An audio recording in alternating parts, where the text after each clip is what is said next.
Hi there, we're in the next part. So far, the cell phone device seems to be giving me grace and mercy just like our King, so let's be grateful. Aside, if it'll last, let's try however to get this message out so that we don't have to worry about restrictions up in this monster. Okay, cool. So please go gauge your bearings by checking out the previous part to figure out what we're talking about. But in continuing, what I was speaking about was the love of money and how it is that YouTube is the one that I'm currently just kind of lamenting against, the one organization that's a little bit of a charlatan. It is pushing biblical end times global catastrophe in terms of moral character. It's incentivizing content creators to create nothing but money content, and in so incentivizing them, it's causing people to tap into the sinful nature of people.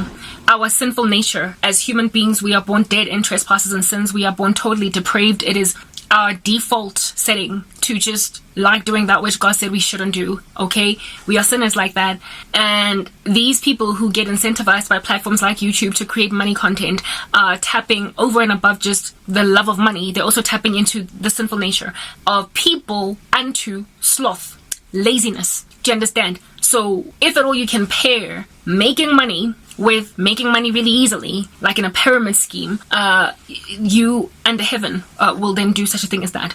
I spoke earlier about how there was a time in history where a get-rich-quick scheme was just something that was laughable to most people with any level of intelligence. But now, unfortunately, that get-rich-quick scheme mindset is actually feasible, and it is possible in the way that YouTube content creators are recommending to people out there. Because of the avenues of making money that are available online, so many people are being trained how to get rich quick. So amidst channels that give this kind of advice as to how to make money are ones who give sound advice that I can respect, like, for instance, transcription services.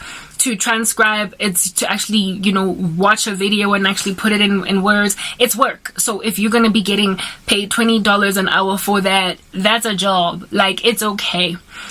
Things like writing essays, or writing articles, or I don't know, whatever might be an actual, you put in some effort, you work.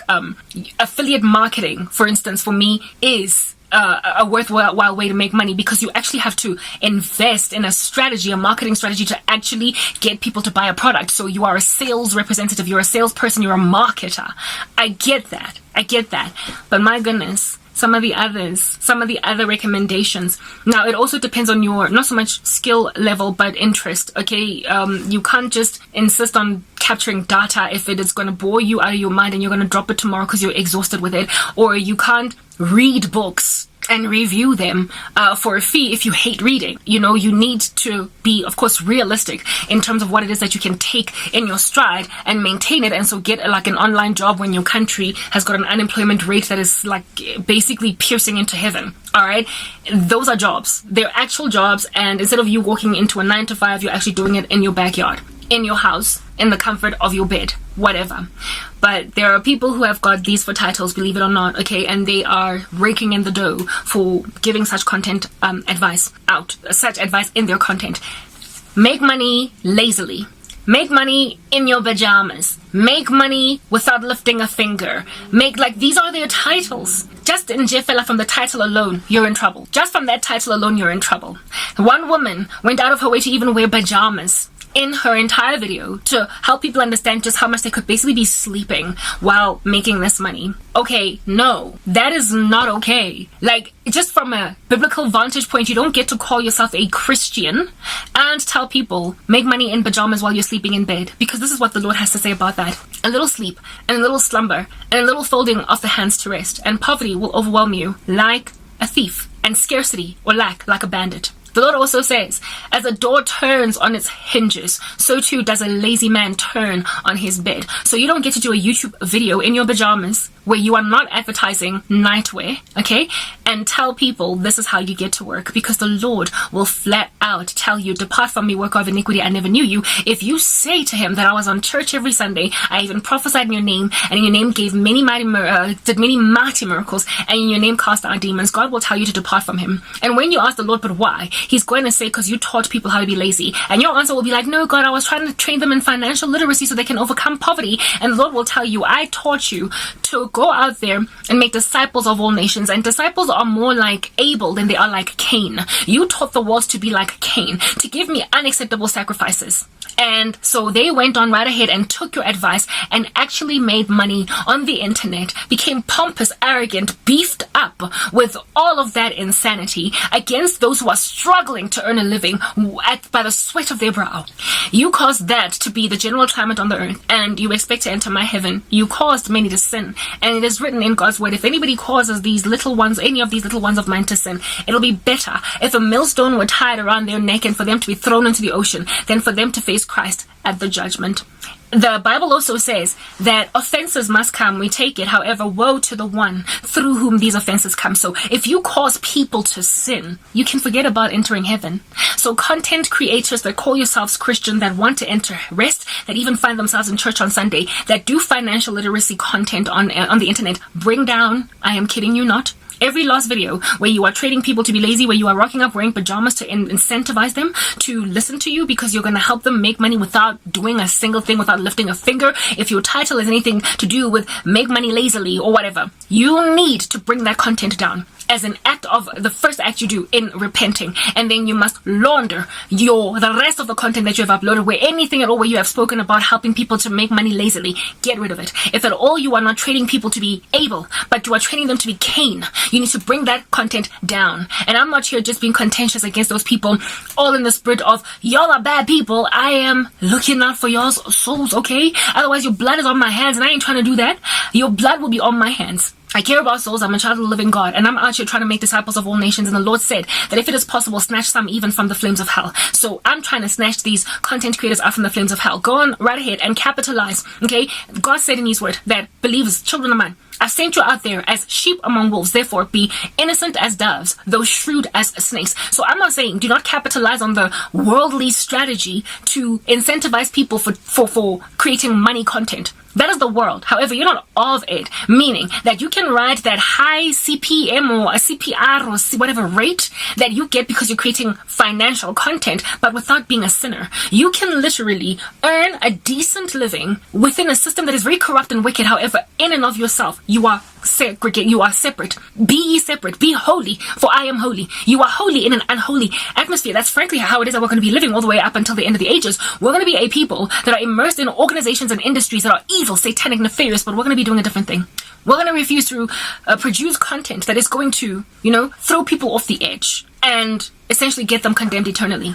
The world incentivizes people not only for having a whole bunch of money, but for also looking down on those who don't have it. I mean, there's entire industries of music that dedicate their lyrics to dissing people that don't have money.